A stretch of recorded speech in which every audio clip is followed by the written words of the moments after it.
ಎಲ್ಲ ವಿದ್ಯಾರ್ಥಿಗಳಿಗೂ ಸಿಂಪ್ಲಿಫೈಡ್ ಕರ್ನಾಟಕ ಚಾನೆಲ್ಗೆ ಸ್ವಾಗತ. ಹಿಂದಿನ ಕ್ಲಾಸಲ್ಲಿ ನಾವು ಆರ್ಟಿಫಿಷಿಯಲ್ ಹೈಬ್ರಿಡೈಸೇಷನ್ ಮತ್ತು ಇನ್ನಿತರ ಟಾಪಿಕ್ಸ್ಗಳನ್ನು ನೋಡ್ಕೊಂಡಿದ್ದೆವು. ಇವತ್ತಿನ ಕ್ಲಾಸ್ನಲ್ಲಿ ನಾವು ಡಬಲ್ ಫರ್ಟಿಲೈಸೇಷನ್ ಟಾಪಿಕನ್ನು ಓದ್ಕೊಳ್ಳಿಕ್ಕಿದ್ದೇವೆ. After entering one of the synergids, the pollen tube releases the 2 male gametes into the cytoplasm of the synergid. ಈಗಾಗಲೇ ನಮ್ಮ ಹಿಂದಿನ ಕ್ಲಾಸ್ಗಳಲ್ಲಿ ನಾವು ಓದ್ಕೊಂಡಿದ್ದೆವು ಏನಂದರೆ, ಕಂಪ್ಯಾಟಿಬಲ್ ಪೋಲನ್ ಸ್ಟಿಗ್ಮಾದ ಮೇಲೆ ಲ್ಯಾಂಡ್ ಆದ ನಂತರ ಆ ಪೋಲನ್ ಟ್ಯೂಬನ್ನು ಗ್ರೋ ಮಾಡ್ತದೆ. ಅದಾದ ನಂತರ 2 ಮೇಲ್ ಗ್ಯಾಮೆಟ್ಸ್ಗಳು ಅದರ ಮೂಲಕವಾಗಿ ಟ್ರಾವೆಲ್ ಆಗ್ತದೆ. ಹೀಗೆ ಅದರಲ್ಲಿರುವಂಥ 2 ಮೇಲ್ ಗ್ಯಾಮೆಟ್ಸ್ಗಳು ಈಗ ಸಿನರ್ಜಿಡ್ಸ್ಗಳನ್ನು ಎಂಟರ್ ಮಾಡ್ತವೆ. ಅದರ ಸೈಟೋಪ್ಲಾಸ್ನ ಮುಖಾಂತರವಾಗಿ ಈ ಮೇಲ್ ಗ್ಯಾಮೆಟ್ಸ್ಗಳು ಪಾಸ್ ಆಗ್ತವೆ. ಒಂದು ಮೇಲ್ ಗ್ಯಾಮೆಟ್ ಎಗ್ ಸೆಲ್ನ ಬಳಿ ಹೋಗ್ತದೆ, ಇನ್ನೊಂದು ಮೇಲ್ ಗ್ಯಾಮೆಟ್ 2 ಪೋಲಾರ್ ನ್ಯೂಕ್ಲಿಯೈ ಬಳಿ ಹೋಗ್ತದೆ. One of the male gametes moves towards the egg cell and fuses with its nucleus, thus completing the syngamy. ಅಂದರೆ ಒಂದು ಮೇಲ್ ಗ್ಯಾಮೆಟ್ ಎಗ್ ಸೆಲ್ನ ನ್ಯೂಕ್ಲಿಯಸ್ನೊಟ್ಟಿಗೆ ಫ್ಯೂಸ್ ಆಗ್ತದೆ. ಇದರಿಂದಾಗಿ ಒಂದು ಝೈಗೋಟನ್ನು ಫಾರ್ಮ್ ಮಾಡ್ತದೆ. That is a diploid cell. And this process is called as syngamy. That is the process of fusion of male gametes with the egg cell is called as syngamy. This results in the formation of a diploid cell, the zygote. Zygote ಇದು ploidy ಕೇಳಿದರೆ it is a diploid. The other male gamete moves towards the polar nuclei located in the central cell and fuses with them to produce a triploid primary endosperm nucleus. ಇನ್ನು ಉಳಿದಿರುವಂತಹ ಮೇಲ್ gamete 2 polar nuclei ಬಳಿ ಹೋಗ್ತದೆ. ಅಲ್ಲಿ ಅವುಗಳೊಂದಿಗೆ fuse ಆಗಿ triploid primary endosperm ನ್ಯೂಕ್ಲಿಯಸನ್ನು form ಮಾಡ್ತದೆ. ಈ ಪ್ರೊಸೆಸನ್ನು ಏನಂತ ಕರಿತೇವೆ ನಾವು? Triple fusion. ಯಾಕಾಗಿ ಟ್ರಿಪಲ್ ಫ್ಯೂಷನ್ ಅಂತ ಕರಿತೇವೆ? The reason is here. As this involves the fusion of 3 haploid nuclei, it is termed triple fusion. ಒಂದು ಮೇಲ್ ಗ್ಯಾಮೆಟ್ನ ನ್ಯೂಕ್ಲಿಯೈ, ಇನ್ನೊಂದು 2 ಪೋಲಾರ್ ನ್ಯೂಕ್ಲಿಯೈ, ಹೀಗೆ 3 ನ್ಯೂಕ್ಲಿಯೈಗಳು ಫ್ಯೂಸ್ ಆಗೋದ್ರಿಂದ ಅದನ್ನು ಟ್ರಿಪಲ್ ಫ್ಯೂಷನ್ ಅಂತ ಹೇಳಿ ಕರಿತೇವೆ. ಟ್ರಿಪಲ್ ಅಂದರೆ 3 ಅಂತ ಅರ್ಥ. Since 2 types of fusions, syngamy and triple fusion, takes place in an embryo sac, the phenomenon is termed double fertilisation. ಇಲ್ಲಿ 2 ಫ್ಯೂಷನ್ಗಳು ನಡೀತವೆ. ಒಂದು syngamy, ಇನ್ನೊಂದು ಟ್ರಿಪಲ್ ಫ್ಯೂಷನ್. ಹೀಗೆ 2 ಫ್ಯೂಷನ್ಗಳು ಎಂಬ್ರಿಯೋ ಸ್ಯಾಕನಲ್ಲಿ ನಡೆಯುತ್ತಿರೋದ್ರಿಂದ ಅದನ್ನು ಡಬಲ್ ಫರ್ಟಿಲೈಸೇಷನ್ ಅಂತ ಹೇಳಿ ಕರಿತೇವೆ. An event unique to flowering plants. Flowering ಪ್ಲ್ಯಾಂಟ್ಸ್ನಲ್ಲಿ ಇದೊಂದು ಯುನೀಕ್ ಇವೆಂಟ್ ಆಗಿರ್ತದೆ. The central cell after triple fusion becomes the primary endosperm cell and develops into the endosperm while the zygote develops into an embryo. ಈ central cell triple fusion ಆದ ನಂತರ primary endosperm cell ಆಗ್ತದೆ, PEC, ಮತ್ತು endosperm ಆಗಿ develop ಆಗ್ತದೆ. ಆದರೆ zygote embryo ಆಗಿ develop ಆಗ್ತದೆ. ಈ ಡಯಾಗ್ರಾಮ್ ಕೂಡ important diagram. Fertilised embryo sac showing zygote and primary endosperm nucleus, PEN. First ಇರುವಂತಹ ಡಯಾಗ್ರಾಮ್. ಇದನ್ನು ಕೇಳ್ತಾರೆ ಎಕ್ಸಾಮ್ಗೆ. ನೆಕ್ಸ್ಟ್ ಡಯಾಗ್ರಾಮ್ ಇರುವಂಥದ್ದು stages in embryo development in a dicot. ಡೈಕಾಟ್ನಲ್ಲಿ ಯಾವ ರೀತಿ ಎಂಬ್ರಿಯೋ ಡೆವಲಪ್ ಆಗ್ತದೆ, ಯಾವುದೆಲ್ಲ ಸ್ಟೇಜಸನ್ನು ಅದು ಅಂಡರ್ಗೋ ಮಾಡ್ತದೆ ಎಂಬುದನ್ನು ಇಲ್ಲಿ ತಿಳಿಸಿದ್ದಾರೆ. ಇದನ್ನು ಕ್ವಶನ್ ಆನ್ಸರ್ನ ರೀತಿಯಲ್ಲಿ ಕೂಡ ಕೇಳಬಹುದು. ಯಾವುದೆಲ್ಲ ಸ್ಟೇಜಸ್ಗಳು ಇರ್ತವೆ? ಒಂದು zygote, next globular embryo, next heart shaped embryo, next mature embryo. ಈ ಡಯಾಗ್ರಾಮ್ಸನ್ನು ಕೂಡ ನೋಡ್ಕೊಳ್ಳಿ. Next topic, post fertilisation structures and events. Following double fertilisation, events of endosperm and embryo development, maturation of ovules into seeds and ovary into fruit are collectively termed post-fertilization events. So ಇದನ್ನು question ಆಗಿ ಕೇಳಬಹುದು. What are the events that takes place after the fertilization? One thing is embryo and endosperm development, maturation of ovules into seeds and ovary into fruit. ಅಥವಾ ಈ ರೀತಿಯಾಗಿಯೂ ಕೂಡ ಹೇಳ್ಬೋದು, what are post fertilisation events. ಇದನ್ನೇ ಬರೆದ್ರಾಯ್ತು. All these events are called as post fertilisation events ಅಂತ ಹೇಳಿ. Next topic, endosperm. Endosperm development precedes embryo development. Why? So ಇದಕ್ಕೆ ಉತ್ತರ ನೆಕ್ಸ್ಟ್ ಲೈನಲ್ಲೇ ಉಂಟು. The primary endosperm cell divides repeatedly and forms a triploid endosperm tissue. The cells of this tissue are filled with reserve food materials and are used for the nutrition of the developing embryo.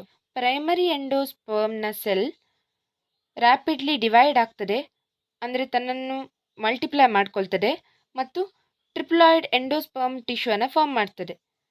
ಈ endosperm ಟಿಶ್ಯೂನ ಪ್ರತಿಯೊಂದು ಸೆಲ್ಸ್ಗಳಲ್ಲಿಯೂ reserve food ಮೆಟೀರಿಯಲ್ಗಳು ಇರ್ತವೆ. ಯಾವುದಕ್ಕೆ ನ್ಯೂಟ್ರಿಷನನ್ನು ಕೊಡಲಿಕ್ಕೆ? ಡಿವೆಲಪಿಂಗ್ ಎಂಬ್ರಿಯೋಗೆ ನ್ಯೂಟ್ರಿಷನನ್ನು provide ಮಾಡೋದಕ್ಕೋಸ್ಕರವಾಗಿ ಇವುಗಳಲ್ಲಿ food storage ಆಗಿರ್ತವೆ. So ಹಾಗಾಗಿ embryo develop ಆಗುವ ಮುಂಚೆಯೇ ಎಂಡೋಸ್ಪರ್ಮ್ ಡೆವಲಪ್ಮೆಂಟ್ ಆಗ್ತದೆ, so that it might provide the nutrition for the embryo. In the most common type of endosperm development, the PEN undergoes successive nuclear divisions to give rise to free nuclei. ಅಂದರೆ ತುಂಬ most common type of endosperm ಡೆವಲಪ್ಮೆಂಟ್ನಲ್ಲಿ primary endosperm nucleus ಒಂದಾದ ನಂತರ ಒಂದು nuclear ಡಿವಿಷನ್ಸ್ಗಳನ್ನು undergo ಮಾಡ್ತದೆ. ಇದರಿಂದಾಗಿ free ನ್ಯೂಕ್ಲಿಯೈಗಳನ್ನು form ಮಾಡ್ತದೆ. ಅಂದರೆ ಯಾವುದೇ ಸೆಲ್ ಡಿವಿಷನಲ್ಲಾಗಿರ್ಬೋದು, ನಿಮ್ಮ ಫಸ್ಟ್ PUCಯಲ್ಲಿ ನೀವು ಓದಿರ್ತೀರಿ, ಒಂದು ಸೆಲ್ ಡಿವಿಷನ್ ಆಗುವಾಗ ನ್ಯೂಕ್ಲಿಯೈಗಳು ಮತ್ತು ಅದರಲ್ಲಿರುವಂಥ ಕಂಟೆಂಟ್ಸ್ಗಳೆಲ್ಲವೂ ಕೂಡ ಡಬಲ್ ಆಗ್ತದೆ, ನಂತರ ಸೆಲ್ ವಾಲ್ ಫಾರ್ಮೇಷನ್ ಆಗ್ತದೆ.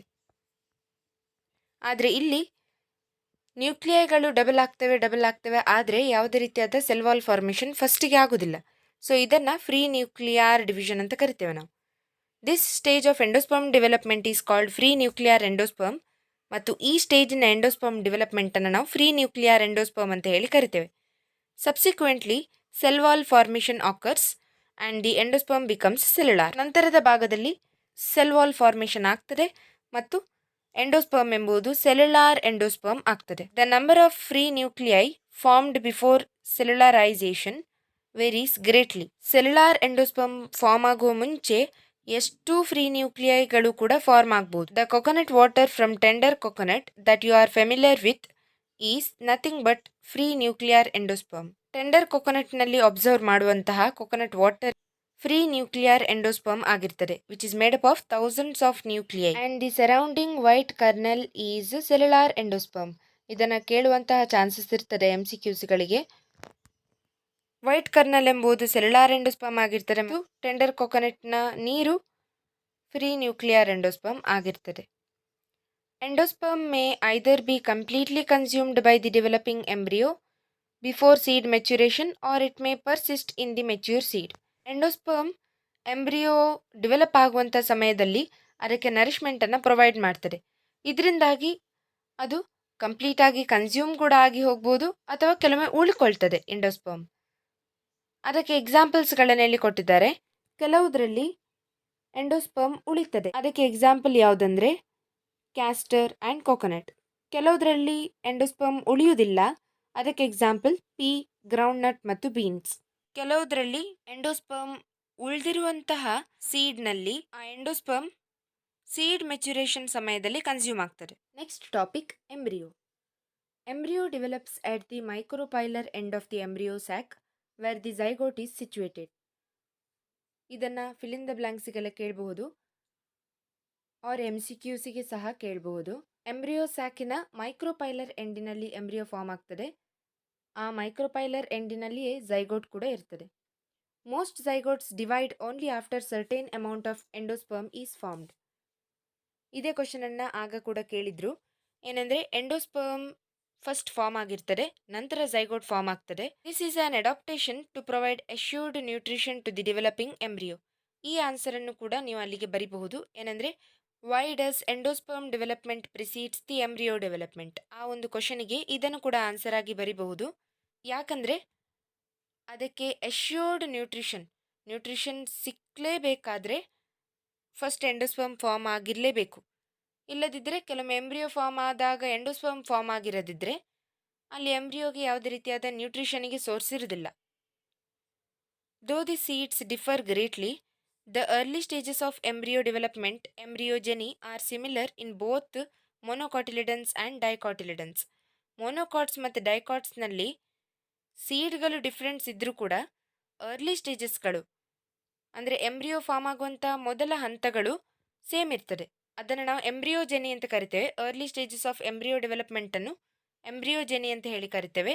ಇದು ಮೋನೋಕಾಟ್ಸ್ ಮತ್ತು ಡೈಕಾಟ್ಸ್ ಎರಡರಲ್ಲೂ ಕೂಡ ಸಿಮಿಲರ್ ಇರ್ತದೆ. The figure 1.13 depicts the stages of embryogeny in a dicotyledonous embryo. ಇದೇ ಆ diagram. The zygote gives rise to the proembryo and subsequently to the globular embryo, heart-shaped embryo and mature embryo. Stages of embryogeny in dicotyledonous embryo ಅಂತ ಕೇಳೋದಾದ್ರೆ, ಮೊದಲ stage proembryo, ನಂತರ globular embryo, next heart shaped embryo, next mature embryo. A typical dicotyledonous embryo consists of an embryonal axis and 2 cotyledons. ಒಂದು dicotyledonous ಎಂಬ್ರಿಯೋದಲ್ಲಿ embryonal Axis ಇರ್ತದೆ ಮತ್ತು 2 ಕಾಟಿಲಿಡನ್ಸ್ಗಳಿರ್ತವೆ. ಅದಕ್ಕಾಗಿ ನಾವು ಡೈಕಾಟಿಲಿಡನಸ್ ಅಂತ ಹೇಳೋದು. ಡೈ ಅಂದರೆ 2 ಅಂತ ಅರ್ಥ. The portion of embryonal axis above the level of cotyledons is the epicotyl which terminates with the plumule or stem tip. ಈ ಪಾಯಿಂಟನ್ನು ಡಯಾಗ್ರಾಮ್ನ ಮುಖಾಂತರವಾಗಿ ಚೆನ್ನಾಗಿ ಅರ್ಥೈಸ್ಕೊಳ್ಬೋದು. ಇದೊಂದು ಡೈಕಾಟಿಲಿಡನಸ್ ಸೀಡ್. ಇದರಲ್ಲಿ ರೆಡ್ ಆರೋ ಮಾರ್ಕ್ ಎಪಿಕೊಟೈಲ್ ಅನ್ನು ಸೂಚಿಸುತ್ತದೆ ಮತ್ತು ಬ್ಲೂ ಆರೋ ಮಾರ್ಕ್ ಹೈಪೋಕೊಟೈಲ್ ಅನ್ನು ಸೂಚಿಸುತ್ತದೆ. ಪ್ಲಿಮ್ಯೂಲ್ ಮತ್ತು ರ್ಯಾಡಿಕಲ್ ಅನ್ನು ಕೂಡ ನೀವಿಲ್ಲಿ ಅಬ್ಸರ್ವ್ ಮಾಡಬಹುದು. ಎಪಿಕೊಟೈಲ್ನ ಟಿಪ್ಪಿನಲ್ಲಿ ಪ್ಲಿಮ್ಯೂಲ್ ಇರ್ತದೆ, ಹೈಪೋಕೊಟೈಲ್ನ ಟಿಪ್ಪಿನಲ್ಲಿ ರ್ಯಾಡಿಕಲ್ ಇರ್ತದೆ. ಸೊ ಇದನ್ನು ಹೇಗೆ ನೆನಪಿಟ್ಕೊಳ್ಬಹುದಂದರೆ, ಎಪಿ ಅಂದರೆ ಯಾವತ್ತು ಮೇಲೆ ಅಂತ ಅರ್ಥ, ಹೈಪೋ ಅಂದರೆ ಯಾವತ್ತು ಕೆಳಗೆ ಅಂತ ಅರ್ಥ. ಕೆಳಗಿರುವಂಥದ್ದು ರೂಟ್, ಮೇಲಿರುವಂಥದ್ದು ಯಾವತ್ತು ಸ್ಟೆಮ್. ಹಾಗಾಗಿ ಎಪಿಕೊಟೈಲ್ನ ಟಿಪ್ಪಿನಲ್ಲಿ ಪ್ಲಿಮ್ಯೂಲ್ ಅಥವಾ ಸ್ಟೆಮ್ ಟಿಪ್ ಇರ್ತದೆ, ಹೈಪೋಕೊಟೈಲ್ನ ಟಿಪ್ಪಿನಲ್ಲಿ ರ್ಯಾಡಿಕಲ್ ಇರ್ತದೆ. That is also called as root tip. The cylindrical portion below the level of cotyledons is hypocotyl that terminates at its lower end in the radical or root tip. ಈಗಾಗಲೇ ಹೇಳಿರುವಂಥದ್ದು. The root tip is covered with a root cap. Root tip root ಕ್ಯಾಪ್ನಿಂದ cover ಆಗಿರ್ತದೆ. Embryos of monocotyledons possess only one cotyledon. Very important question. In the grass family, the cotyledon is called scutellum. ಮೊನೋಕಾಟಿಲಿಡನ್ಸ್ ಅಲ್ಲಿ ಕೇವಲ ಒಂದೇ cotyledon ಇರ್ತದೆ. So ಅದಕ್ಕಾಗಿ ಅದರ ಹೆಸರು ಮೊನೋಕಾಟಿಲಿಡನ್, ಅಂದರೆ ಒಂದು ಕಾಟಿಲಿಡನ್ ಅಂತ ಹೇಳಿ. ಗ್ರಾಸ್ ಫ್ಯಾಮಿಲಿಯ ಕಾಟಿಲಿಡನ್ ಅನ್ನು ನಾವು ಸ್ಕುಟೆಲಮ್ ಅಂತ ಹೇಳಿ ಕರಿತೇವೆ. ಈ ರೀತಿಯಾಗಿ ಇಂಡೈರೆಕ್ಟ್ ಆಗಿ ಕೇಳ್ತಾರೆ, what is scutellum? Stem tip, root tip ಇದು ಯಾವುದೂ ಅಲ್ಲ, ಇದು ಕಾಟಿಲಿಡನ್ ಆಗಿರ್ತದೆ. ಹೀಗೆ ಆಪ್ಷನ್ಸ್ ಕೊಟ್ಟು ಕೇಳಬಹುದು. The scutellum is situated towards one side lateral of the embryonal axis. Embryonal ಆಕ್ಸಿಸ್ನ ಒಂದೇ ಸೈಡ್ಗೆ ಅದು ಸ್ಕುಟೆಲಮ್ ಇರುವಂಥದ್ದು. ಡೈಕಾಟಿಲಿಡನಸ್ ಸೀಡ್ನಲ್ಲಾದರೆ ಎಂಬ್ರಿಯೋನಲ್ ಆಕ್ಸಿಸ್ನ ಒಂದು ಸೈಡ್ನಲ್ಲಿ ಮತ್ತು ಇನ್ನೊಂದು ಸೈಡ್ನಲ್ಲಿ ಎರಡೂ ಕಡೆ ಕೂಡ ಕಾಟಿಲಿಡನ್ಸ್ಗಳು ಇರ್ತಿದ್ದವು. ಆದರೆ ಇದರಲ್ಲಿ ಒಂದು ಸೈಡ್ ಮಾತ್ರ ಕಾಟಿಲಿಡನ್ಗಳು ಇರ್ತವೆ. At its lower end, the embryonal axis has the radical and root cap enclosed in an undifferentiated sheath called coleorhiza. ಈ ಎಂಬ್ರಿಯೋನಲ್ ಆಕ್ಸಿಸ್ನ ಕೊನೆಯಲ್ಲಿ ರ್ಯಾಡಿಕಲ್ ಮತ್ತು ರೂಟ್ ಕ್ಯಾಪ್ ಇರ್ತದೆ. ಈ ಎರಡೂ ಕೂಡ ಒಂದು ಅನ್ಡಿಫ್ರೆನ್ಷಿಯೇಟೆಡ್ ಶೀತ್ ಅಂದರೆ ಒಂದು ಕವರಿಂಗ್ನಿಂದ ಕವರ್ ಆಗಿರ್ತದೆ. ಆ ಕವರಿಗೆ ಕೊಲಿಯೋರೈಸಾ ಅಂತ ಹೇಳಿ ಕರಿತೇವೆ. The portion of the embryonal axis above the level of attachment of scutellum is the epicotyl. Dicotyledonous ಸೀಡ್ಸಲ್ಲಿ ಕೂಡ ಎಂಬ್ರಿಯೋನಲ್ ಆಕ್ಸಿಸ್ನಲ್ಲಿ ಕಾಟಿಲಿಡನ್ಸ್ನ ಮೇಲೆ ಇರುವಂತಹ ಪೋರ್ಷನಿಗೆ ಎಪಿಕೊಟೈಲ್ ಅಂತ ಕರಿತಿದ್ದೆವು. ಇಲ್ಲಿ ಒಂದೇ ಕಾಟಿಲಿಡನ್ ಇರುವ ಕಾರಣದಿಂದ ಸ್ಕುಟೆಲಮ್ನ ಮೇಲಿರುವಂತಹ ಪೋರ್ಷನನ್ನು ಎಪಿಕೊಟೈಲ್ ಅಂತ ಹೇಳಿ ಕರಿತೇವೆ. Epicotyl has a shoot apex and a few leaf primordia enclosed in a hollow foliar structure, the coleoptile. ಎಪಿಕೊಟೈಲ್ನಲ್ಲಿ ಶೂಟ್ ಎಪೆಕ್ಸ್ ಇರ್ತದೆ. ಶೂಟ್ ಎಪೆಕ್ಸ್ ಅಂದರೆ ಶೂಟ್ನ ಟಿಪ್ ಇರ್ತದೆ, ಸ್ಟೆಮ್ ಟಿಪ್ ಅಂತ ಹೇಳ್ಬೋದು. ಈ ಸ್ಟೆಮ್ ಟಿಪ್ನಲ್ಲಿ ಮೆರಿಸ್ಟಮ್ಯಾಟಿಕ್ ಸೆಲ್ಸ್ ಮತ್ತು ರೀಜನ್ ಆಫ್ ಗ್ರೋತ್ಗಳಿರ್ತವೆ. And a leaf primordium enclosed in a hollow foliar structure, ಅಂದರೆ ಟೊಳ್ಳಾಗಿರುವಂತಹ ಫಾಲಿಯರ್ ಸ್ಟ್ರಕ್ಚರ್. ಫಾಲಿಯರ್ ಅಂದರೆ ಲೀವ್ಸಿಗೆ ಸಂಬಂಧಪಟ್ಟದ್ದು ಅಂತ ಅರ್ಥ. ಈ ಸ್ಟ್ರಕ್ಚರನ್ನು ನಾವು ಕೊಲಿಯೋಪ್ಟೈಲ್ ಅಂತ ಹೇಳಿ ಕರಿತೇವೆ. ಈ ಕೊಲಿಯೋಪ್ಟೈಲ್ನ ಒಳಗೆ ಲೀಫ್ ಪ್ರೈಮೋಡಿಯಾ ಇರ್ತದೆ. ಲೀಫ್ ಪ್ರೈಮೋಡಿಯಾ ಅಂದರೆ it is the certain cells which develop into leaves. ಆ ಲೀಫಿನ ಫಾರ್ಮೇಷನ್ ಆಗುವಂಥ ಇನಿಷಿಯಲ್ ಸ್ಟೇಜಸ್ನ ಸೆಲ್ಸ್ಗಳನ್ನು ನಾವು ಲೀಫ್ ಪ್ರೈಮೋಡಿಯಾ ಅಂತ ಕರಿತೇವೆ. ಸೊ ಇಲ್ಲಿಗೆ ನಿಮ್ಮ ಡಬಲ್ ಫರ್ಟಿಲೈಸೇಷನ್ ಮತ್ತು ಪೋಸ್ಟ್ ಫರ್ಟಿಲೈಸೇಷನ್ ಇವೆಂಟ್ಸ್ಗಳಲ್ಲಿ ಎಂಬ್ರಿಯೋ ಟಾಪಿಕ್ ಕವರ್ ಆಗ್ತದೆ. ನೆಕ್ಸ್ಟ್ ಕ್ಲಾಸ್ನಲ್ಲಿ ನಾವು ಸೀಡ್ ಮತ್ತು ಎಪಾಮಿಕ್ಸಿಸ್ ಮತ್ತು ಪಾಲಿಯಂಬ್ರಿಯಾನಿ ಟಾಪಿಕನ್ನು ನೋಡ್ಕೊಳ್ಳಿಕ್ಕಿದ್ದೇವೆ. ಈ ವಿಡಿಯೋ ಇಷ್ಟ ಆಗಿದ್ರೆ ಪ್ಲೀಸ್ ಲೈಕ್ ಮಾಡಿ ಮತ್ತು ನಿಮ್ಮ ಫ್ರೆಂಡ್ಸ್ಗಳಿಗೂ ಶೇರ್ ಮಾಡಿ. ಪ್ಲೀಸ್ ನಮ್ಮ ಚಾನಲಿಗೆ ಸಬ್ಸ್ಕ್ರೈಬ್ ಮಾಡಿ ಮತ್ತು ಪಕ್ಕದಲ್ಲಿರುವಂತಹ ಬೆಲ್ ಐಕನನ್ನು ಪ್ರೆಸ್ ಮಾಡಿ. ಇದರಿಂದ ನಾನು ನೆಕ್ಸ್ಟ್ ಹಾಕುವಂಥ ವೀಡಿಯೋಸ್ಗಳ ನೋಟಿಫಿಕೇಷನ್ ನಿಮಗೆ ಬರ್ತದೆ. Thank you.